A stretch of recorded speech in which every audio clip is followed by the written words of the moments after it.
Kita ke informasi berikutnya, Ustaz. Ini seorang wanita di Jakarta Utara tega menjual keponakannya yang masih berusia 8 bulan seharga 30 juta rupiah. Perdagangan manusia via media sosial itu bermodus adopsi bayi berbayar.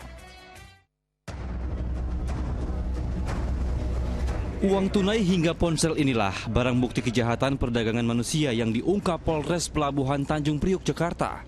Tragis, bayi yang masih berusia 8 bulan itu dijual justru oleh tantenya. Korban ditawarkan tersangka AM via media sosial seharga 30 juta rupiah dengan modus adopsi anak. Bayi usia 8 bulan ini adalah keponakan dari tersangka. Bayi ini dihargai 30 juta. Tentunya dalam hal ini selain motif untuk membayar lunas hutang, namun tersangka juga punya motif lain mendapat keuntungan lebih dari penjualan bayi itu. Terbongkarnya kasus setelah polisi menyamar menjadi pembeli. Setelah membayar uang muka 2 juta rupiah, tersangka dijebak di sebuah hotel kawasan Pademangan, Jakarta untuk proses serah terima bayi. Polisi kini memeriksa ibu korban terkait keterlibatannya. Abdul Haris melaporkan dari Jakarta. Ya, perbuatan yang tidak bertanggung jawab melibatkan bayi yang tidak berdosa demi keuntungannya sendiri. Semoga pelaku diberikan hukuman yang setimpal. Lantas Ustaz, tentunya kan memang manusia itu tidak bisa dijadikan sebagai barang yang bisa dimiliki atau diperjualbelikan. Lalu bagaimana pandangan Islam sendiri mengenai perdagangan manusia seperti ini, Ustaz? Ya, perdagangan manusia, human trafficking, disepakati haram hukumnya. Karena itu dikiaskan dengan perbudakan di masa-masa dahulu. Allah Subhanahu wa taala memuliakan manusia di surat Al-Isra ayat 70. Walaqad karramna bani Adam. Sungguh kami telah memuliakan manusia. Apa yang dimuliakan oleh Allah untuk manusia? Banyak sekali aspek-aspek kemuliaan.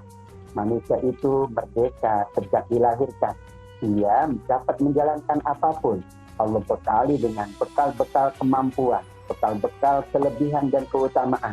Dengan kelebihannya, manusia dapat menjalankan kehidupan dengan baik. Manusia pula adalah makhluk yang bertanggung jawab karena ada konsekuensi pahala atau dosa yang dilakukan dari perbuatannya. Dengan demikian, maka manusia sejak Allah ciptakan adalah manusia yang merdeka bahkan mulia. Nabi SAW mengingatkan bahwa Allah Subhanahu wa taala akan menjadi musuh bagi orang yang menjual manusia. Orang yang melakukan perbudakan. Salah satu anak khasmuhum. 3 golongan. Aku akan menjadi musuhnya, kata Allah dalam hadis qudsi, nanti di hari kiamat. Yang pertama orang yang bersumpah, tetapi ia tidak memenuhi atau melanggar sumpah dan janji. Yang kedua adalah warajulun ba'ahurrah. Orang menjual orang yang merdeka. Dalam bahasa Nabi merdeka, siapapun tanpa terkecuali. Fa'akala samanahu, apakah ia mengambil itu karena mendapatkan keuntungan materi atau hal-hal yang lain, misalnya mungkin merasa hina dan sebagainya.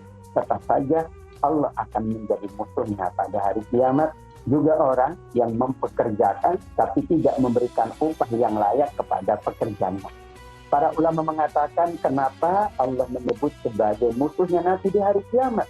Berarti tidak akan ditolong, tidak akan diberikan perlindungan, tidak akan diberikan syafaat, tidak ada pembelaan di hari kiamat. Untuk itu perbudakan adalah merupakan perilaku yang sangat mencitraburukan manusia, menganggap manusia bukan manusia. Padahal tujuan kita menjalankan kehidupan adalah memanusiakan manusia. Maka kita muliakan manusia, kita hargai manusia, kita menjaga kehormatan manusia. Justru praktek perbudakan ini lebih ketara. Bagaimana seseorang tidak menghargai ciptaan Allah. Apapun yang terjadi pada saudara kita, keluarga kita, sahabat kita, tetap ia manusia. Selama ia manusia, maka kita berkewajiban untuk menjaga kemuliaannya, menjaga harkat martabatnya. Dengan melakukan perbudakan, berarti seseorang tidak menghargai ciptaan Allah yang paling mulia, yaitu kita umat manusia. Ya, nauzubillah min zalik. Bahkan binatang saja masih punya naluri untuk menjaga anak-anaknya ya Ustaz ya. Masa kita manusia yang paling sempurna kalah dengan binatang. Semoga peristiwa tadi menjadi yang terakhir dan tidak ada lagi peristiwa serupa di luar sana.